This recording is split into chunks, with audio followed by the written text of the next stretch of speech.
Hello, Mami! Tara, samji tayo sa Arbor. Yum! Unlimited samgyup sa for only $199. Ano yung chicken? 270. Grabe yung mga side dish nila dito. Bagong luto lahat. Ito kami. Walang dugo. Ayan. Kain na tayo. Meron na rin kasamang ring. Sumiligad na rin yan.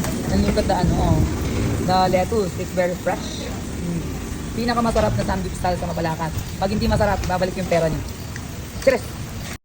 Hello mga miso, nandito tayo ngayon sa R-Bar sa Mabalacat. So, meron silang unlimited samgyeopsal and chicken dito. Meron din silang lounge bar and salon. Lahat ng kailangan. They call it lifestyle building. So, ayan, nakita nyo naman, this is my day 6 of my choco. Kumayat na tayo. So, yan, kahit kumain tayo ng kumain, hindi na tayo tataba kasi meron na tayong choco. Yan.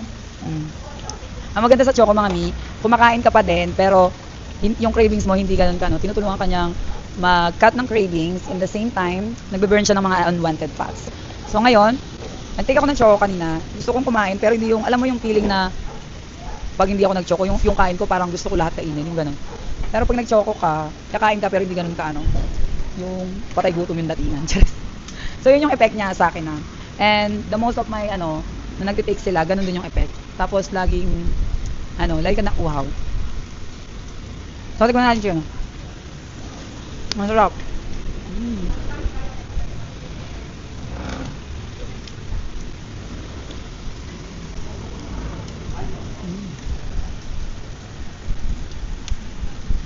Tingnan yung chicken nila, sobrang crispy. Tapos yung sauce, masarap din.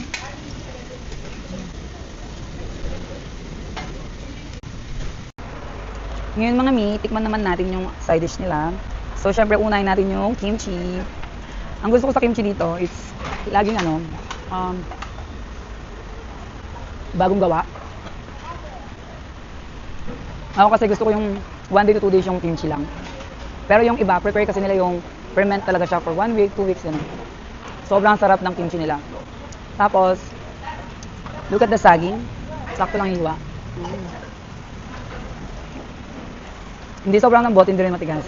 Yung tamis niya, sakto lang. Tapos, tingnan naman natin yung japchae nila. Ayun. Bagong luto din. Kasi dati, naka-chiller. Pero mostly kasi sa mga customer, mas prepare nila yung bagong luto. Yung naka-warm.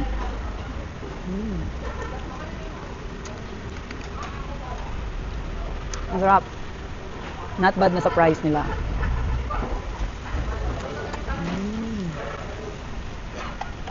Tingnan naman natin yung nila. Marble potato.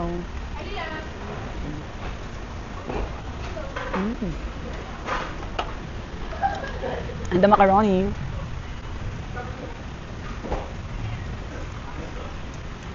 Ang sarap ng macaroni nila. Kahit hindi mainit or hindi sakto lang yung creamy and with the carrots. Nagko-combine siya.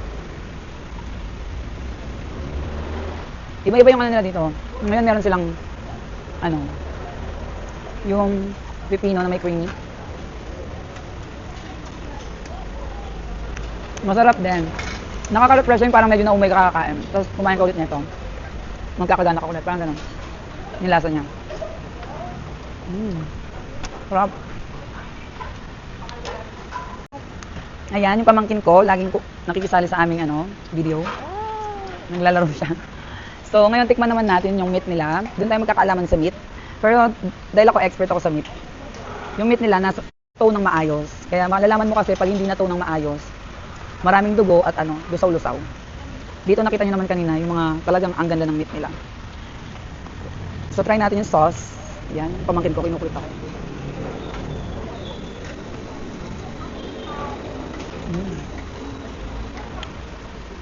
Ang sarap.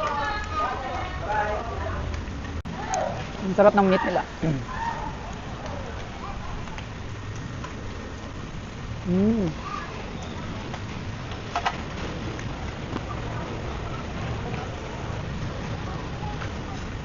Tapos ganito.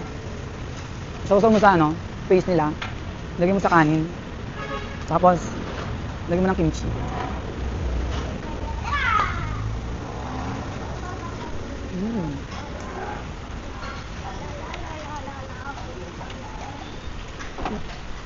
Ang sarap.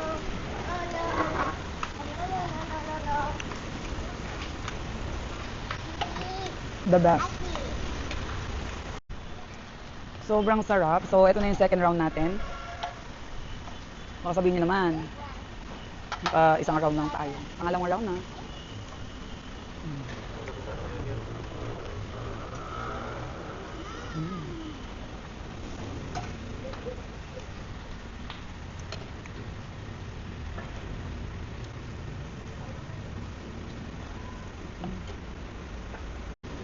Yan.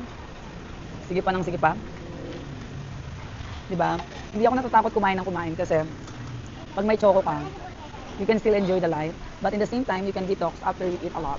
Ganun siya. So, siyempre kung mag-enjoy tayo sa kakain, make sure natin na meron rin tayong panlaban.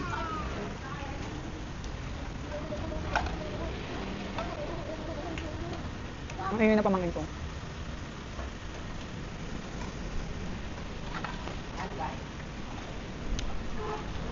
Try naman natin itong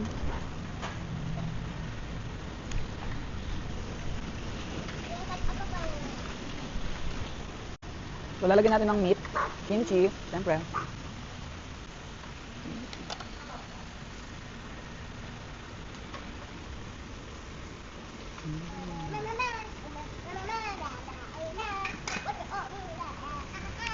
Yun ang pamangkin ko. Ang fresh, lahat fresh.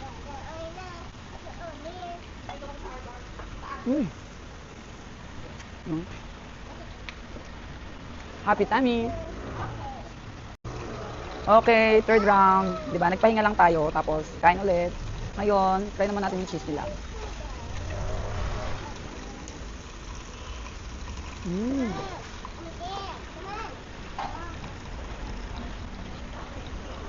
Mas gusto ko sa pork yung crispy siya.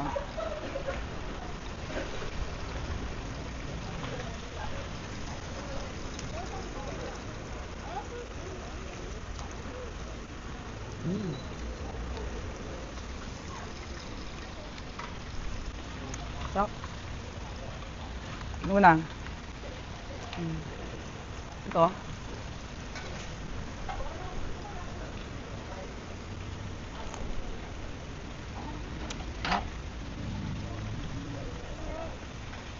So, sabay mo ng red tea.